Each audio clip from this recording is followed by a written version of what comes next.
여러분 안녕하십니까? 현천병원 김상범 원장입니다. 오늘은 발바닥에 대해서 알아볼게요. 자, 발바닥에 무슨 질환이 있을까요? 있죠. 근막염이라는 게 있죠.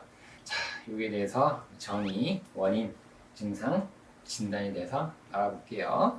족저 근막의 정의는요, 발바닥에 있는 여러 층으로 나누어진 강한 섬유 조직이에요.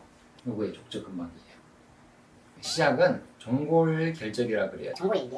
종골에 우리가 내측에 보면 돌기가 있어요. 뭔가 튀어나와 있거든요. 뼈는요, 이게 뭔가 튀어나온 곳에서 이렇게 뭔가 조직이 많이 붙어 있어요. 그래서 거기서부터 시작을 해요.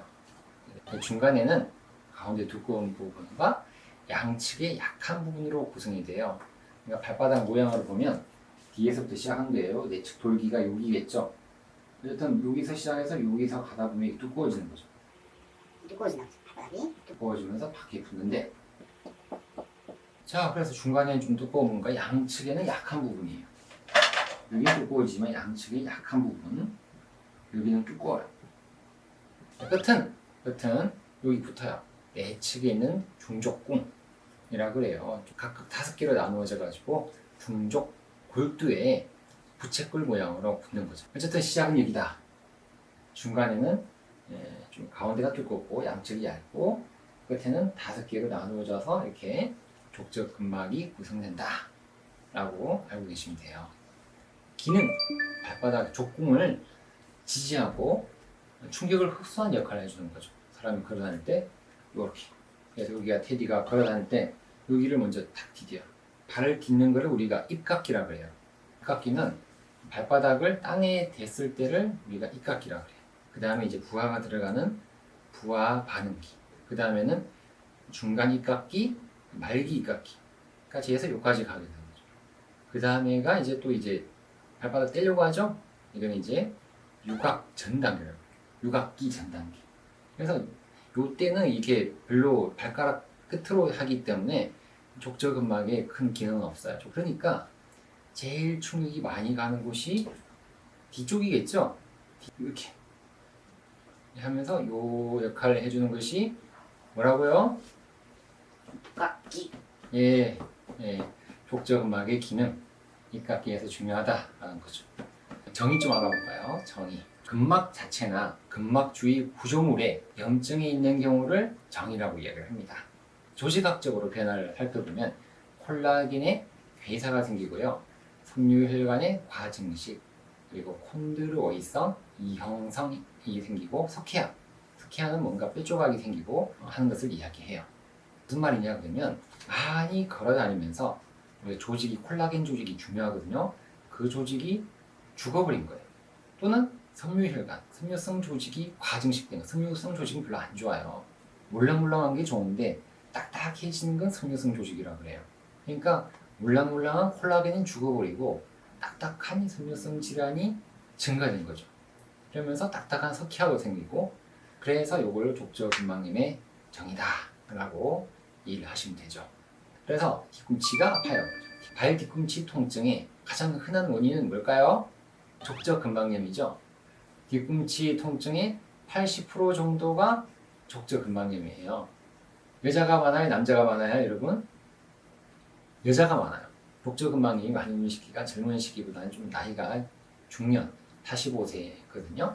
그때 비교해 보니까 여자가 남자보다 몇 배가 많을까요? 2배입니다. 2배. 자, 원인은 족저 근막염의 염증 반응이라고 생각은 됩니다. 그런데 정확하게 족저 근막염의 원인은 아직까지 딱 이거다 라고 밝혀지지 않아요. 그럼 누구에게서 많이 생길까요? 발을 많이 사용하는 운동선수죠. 또 평소에 운동하지 않다가 갑자기 느닷없이 많이 걷고 등산하고 갑자기 아프다 그래. 갑자기 운동 많이 해서 아픈 일반인들도 족저 근막염이 생긴다고 그러죠. 유발인자죠. 아무래도 많이 걷다 보면은 마른 사람이 많이 생겨요? 비만이 많이 생겨요? 비만이 많이 생기죠. 또 아킬레스건이 타이트한 사람이 많이 생길까요? 아니면 유연한 사람이 많이 생길까요? 과도한 긴장된 사람이 많이 생기는 거죠. 또 아치가 너무 높은 사람들, 이 아치가 뾰족하게 생기면 더 생긴다고 해요. 이거보다는 뾰족하게 이렇게 생깁니다. 그러면은 아무래도 압력이 더 증가된다. 또는 너무 평평한 거 이게 아니라 너무 이 아치가 거의 없죠. 이런 경우도 생긴다. 그래서 평발도 생기고 너무 뾰족한 것을 요족이라 그래요. 그런 경우도 생긴다는 거죠. 또 신발이 중요한데요. 잘 맞지 않는 신발, 오래 서 있는 직업, 다 이런 것도 족저근막염의 원인이 되고 유발인자가 되더라라고 합니다. 그러면 악화가 되는 동작들이 있겠죠. 운동선수 같은 경우에는 과도한 훈련이나 운동, 특히나 장거리 걷기, 뛰기, 갑자기 많이 하면 발바닥이 아파요, 뒤꿈치가 아파요, 그럴 거죠. 또 급격하게 체중 증가한 거, 갑작스럽게 살이 찐 거예요. 또 최근에 활동의 증가, 그리고 또 타이트한 종아리, 그리고 타이트한 아킬레스건이 악화되는 원인이니까 이거 열심히 잘 풀어야 되겠죠. 증상은요, 통증이겠죠. 특히나 아침에 첫발 내딜 때 아프다. 또 장시간의 앉은 자세, 이런 발바닥이 아파요. 그 증상이 또 다 다른데요. 어떤 분들은 여기가 찌릿찌릿 아프다 그러고, 그리고 뭔가 내 발이 아닌 것 같다, 두꺼운 양말, 두꺼운 신발 신고 발바닥을 걷는 것 같다 등등 다양하게 표현을 합니다. 아통은요, 발바닥의 뒤꿈치 쪽에 근이 4분의 1 내측이 있는 내측, 발바닥 내측이에요. 그 뒤쪽에 여기가 아파요. 진단은요, 초음파에 보면 돼요. 초음파는 쉽게 할 수 있죠. 그래서 3mm 이상의 족저근막의 두께를 보일 때, 그리고 족저근막염에 부합된 소견이다 라고 이야기하는 거죠. 또 근막이 사실 중요한데 이 근막만으로 진단을 내리면 안 돼요. 근막의 두께가 얇다고 해서 증상이 없고 두껍다고 해서 증상이 심한 건 아니에요. 자, 그 진단은 또 엑스레이 해보면 되는데요. 종골에 여기에 골극이 생겨요. 골극. 여기가 하필이면 이렇게 뾰족한 분들이 있어요. 이렇게 뼈가.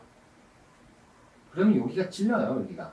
양쪽을 비교해보면 돼. 양쪽을 엑스레이 찍어가지고 골극이 다 있는 분도 있고 한쪽만 있는 경우도 있고, 그래서 종골에 족저근막 기시부에 퇴행성 변화가 있는 경우가 많이 있습니다. 엑스레이 찍어보면 그런 걸 보고 알 수 있는 거예요. 그리고 CT, 골극의 형태를 알아보는 거예요. 그냥 뾰족한지, 후크 모양인지, 커브 모양인지 등등을 CT를 찍어봐서 알아보면 좋고요. MRI죠. 족저근막 진단에 가장 좋아요. 근데 너무 만성미이고 이게 병변이 이렇게 미미할 경우에는 MRI상에서 큰 변화가 없을 수도 있겠습니다. 자, 이렇게 해서 족저근막염이 생긴 테디와 함께 이런 영상들을 쭉 봤어요. 재밌었죠? 테디와 함께 영상 보겠습니다. 보행 주기가 상당히 중요한데요.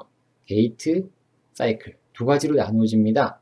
입각기, 발을 땅에 대고 있을 때 입각기라고 하고, 발이 땅에 떨어지면 유각기예요. 자, 이렇게 동작으로 분석을 하면 체중 수용기 등등으로 나누어지고, 처음에 발바닥을 디디게 되면 초기 접지기죠. 그 다음에 부하 반응기, 중간 입각기, 말기 입각기로 나누어집니다. 그 다음엔 발이 떨어지게 되면 유각기가 돼요. 전유각기, 초기 유각기, 중간 유각기, 말기 유각기로 나누어지게 되고, 이걸 왜 설명하느냐 그러면 당연히 발에 떨어지면 족저근막염은 안 생기겠죠. 그러니까 여기서부터 여기까지가 발이 아픈 구간이라고 합니다. 그래서 특히 여기가 중요하겠죠. 중간 입각기까지, 이때까지가 발이 많이 아프다라고 이야기를 합니다. 족저근막염을 일으키는 구간이 되겠죠. 보죠. 우아지 접지를 합니다. 그 다음에 중간 입각기, 그 다음에 또 다리가 들리는 유각기까지 이렇게 갑니다. 근데 이게 좀 복잡하기만 하죠. 그런데 뭐 이런 것까지 다 할 수는 없어요. 그냥 입각기랑 유각기가 있더라, 그래서 입각기 때 아프다 라고 기억을 하시면 되겠고, 이때 족저근막염이 생긴다라고 보시면 됩니다. 자, 보세요. 여기가 이제 골극이라 그랬죠. 뼈가 톡 튀어나왔어요. 종골에. 뾰족하죠. 그러면 여기 빨갛게 염증이 생겼어요. 아프겠죠? 골극이 있는 분들이 있어요. 형태상 체질적으로 유전적으로 있는 사람들이 있어요. 또는 운동을 하다가 자극을 받아서 튀어나오는 경우도 있고요. 이런 두 가지의 경우로 나누어질 수가 있겠죠. 그래서 발 뒤꿈치가 아파의 원인은 80%는 족저근막염이다 라고 보시면 됩니다. 증상이죠? 증상은 발바닥 끝에가 아파요. 그래서 발바닥 뒤가 아프기도 하고요. 발바닥 앞쪽이 아프기도 해요. 꼭 발 뒤꿈치만 다 있는 건 아니에요. 족저근막염은 뒤가 아프기도 하지만 앞에가 아프기도 해요. 아침에 일어나면 제일 아프고요. 무거운 물건을 들고 많이 걷거나 하게 되면 더 아프죠. 이 보세요. 여러분들 군대 갔다 오셨나요? 자, 갔다 온 남자분들은 아실 거예요. 이렇게 행군하게 되면 발바닥 무조건 아파요. 그러면 부어요. 붓고 뭔가 돌처럼 딱딱해집니다. 이런 증상들이 생겨요. 자, 그래서 족저근막염은 뒤에 굴곡이 있는 부위 많이 생기는데 앞쪽도 아픕니다. 오래 앉아있다가 일어날 때 갑자기 아프고 오랫동안 서 있을 때도 통증이 나타나게 되고 많이 걷게 되면 통증이 나타나는 것이 족저근막염, 영어로는 플란타 퍼사이티스라고 이야기를 합니다. 초음파 보면 3mm 이상이면 좀 두껍구나 라고 할 수 있잖아요. 여기서는 좀 두꺼워 보여요. 칼카니어스가 종골인데요. 두꺼워 보이죠? 두꺼워 보이는데 여기는 증상이 없어요. 근데 여기 보시죠. 여기가 꺼멓게 보이잖아요. 여기는 벌써 염증이 생겼어요. 뭔가 안 좋다는 거죠. 초음파로 보니까 보이죠? 그러면 족저근막염을 확진할 수가 있는 거죠.